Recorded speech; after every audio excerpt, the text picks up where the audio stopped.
All right, now we've got ourselves a meeting. We've qualified the meeting by knowing that there's some initial surface pain. We're meeting with the decision maker. We've established an agenda. We really feel strongly about going in the meeting. We get into the meeting. Now we have an option. One is we could just wing it and make comments about the things we see in their office as a way to build relationship and rapport.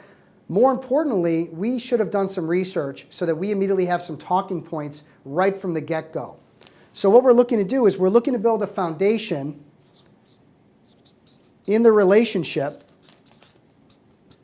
And what that means is we need to do that research. Okay, we also have to try to make sure that they like us. We have to have kind of a good personality around us. And then we're trying to establish some natural affinities.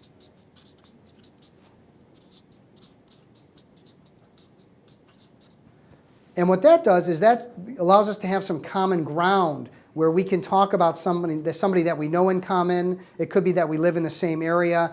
Anything that you can come up with that you both share in common is going to allow you to build those common and natural affinities. What that does is it allows us to build a high level of trust. And trust, as you know, is the foundation of any long-term relationship. If you think about a skyscraper, okay, you don't want to start building the skyscraper on the 50th floor. You want to make sure that you put the piers in the ground and you build a solid foundation. And without establishing some common ground, natural affinities, likability, and trust, most of your meetings end up starting right here. And as you know, that may topple over a short amount of time. So we really want to go into the meeting prepared so that we can establish some relationship right from the get-go. Once we've established a solid foundation of trust, likability, we found some natural affinities, it's time to get down to business. One of the easiest and best ways to make sure you control the meeting and get down to business the right way is through establishing agendas. Now, agendas have been around for as long as mankind has been around, but not a formal agenda. And instead of going into a meeting again, winging it, we really want to focus on some key talking points with the prospect. The language here is very important, so listen to the words as I go through them. What I want to do is I want to talk to them about an agenda, and I want to make sure I ask for permission. So I'm not establishing an agenda where I'm really, hammering them with what we want to do and what's in it for me. I want to say something like, in order to make the best use of our time today, would it be all right just to set a brief agenda for our meeting? Now, of course, the language states that make good use of our time. If they reject that, that's crazy. So, of course, they will go along with it, which allows us to continue with our agenda. We had agreed on an hour of time, 60 minutes. Are we still okay for that amount of time? We move forward to deciding what the purpose is. The purpose of us getting together is really to establish a fit, not just a fit for you, but a fit for both parties. Number 3 is we want to establish what my expectations are. Okay, expectations revolve around questions and questioning. It's not about presenting anymore. Sales is really about questioning and qualifying and understanding needs so we can bring our solutions in on the back end. This allows us permission to ask questions that will get us further along in the meeting. Of course, we want to make sure that this agenda is mutual, so we want to ask what are their expectations. Okay? And they'll usually tell us, well, I want to find out more about your services and the cost and of the investment, that type of thing. My favorite part of the agenda comes in step 5, and that's looking at the specific outcome.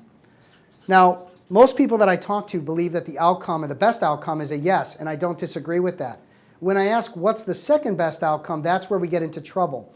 Most people are afraid of no, and rejection is a major part of that. What we teach and what we want to try to instill in you is that no is the second best thing you can hear, because it gets to some finality about the meeting. Is it moving forward to a yes? Are we moving no because there isn't a fit? And that's okay because it allows us to get our time back and move on with someone that has more interest or that we can find problems that we can solve. So we're looking for a yes or no outcome. And what that allows us to do is it allows us to really focus on moving the prospect forward or moving to a no decision. What also happens on a subconscious level is it takes the pressure off of the prospect that they're feeling sold to, and really it allows them to kind of be relieved that they can say no and that that's an acceptable answer. So when you put this all together, what you're doing is you're setting the table very professionally for a meeting that's going to lead to great questions being answered and a yes or no outcome that will allow us to really focus on getting to an end result, whether it's a yes or whether it's a no, and be okay with both. In order to demonstrate how this agenda works in an actual meeting, I just want to run through all the steps in the language all in one piece. Initially, again, we've already been through a relationship step, so we understand that there are synergies and that we have some common ground. It's time to get down to business. So I would say the following. Well, Bob, it sounds like it might make sense for us to get down to why I'm here today. And just to make the best use of your time and mine today as well, I'd like permission just to set a brief agenda. Is that okay? Terrific. So I know we had agreed on 60 minutes. We have about 50 minutes left. I hope that's still okay. I'm just going to shut down my cell phone, make sure we won't be interrupted. Bob, from my standpoint, the reason for me being here is really to understand if there's a fit for us to work together and talk about your business and some possible problems that I could help you solve. In order to find that out, I'd like to ask you some questions and really find out more about what's been going on here. I also tend to ask some more difficult or tough questions. I want to make sure that's okay. Oh, great. I'm curious to know what your expectations might be for our meeting. Again, he might say things like, oh, I just want to find out more about your services, the investment, things like that. In which case I would reply, fantastic, we'll certainly get to that if appropriate, closer to the end of the meeting today. And finally, Bob, if everything makes sense and we're really feeling a great synergy, there's usually one or two outcomes that happen in a meeting like this. First of all, we may agree that this is a great fit and we want to talk about specific next steps. You can certainly tell me, yes, I'd like to do that, and we'll move forward with some specific next steps. On the other hand, Bob, if you or I don't feel that this is a great fit or that we really are, it's the right timing to work together, for whatever reason, you can just tell me no, and I just want to make sure you're okay with that.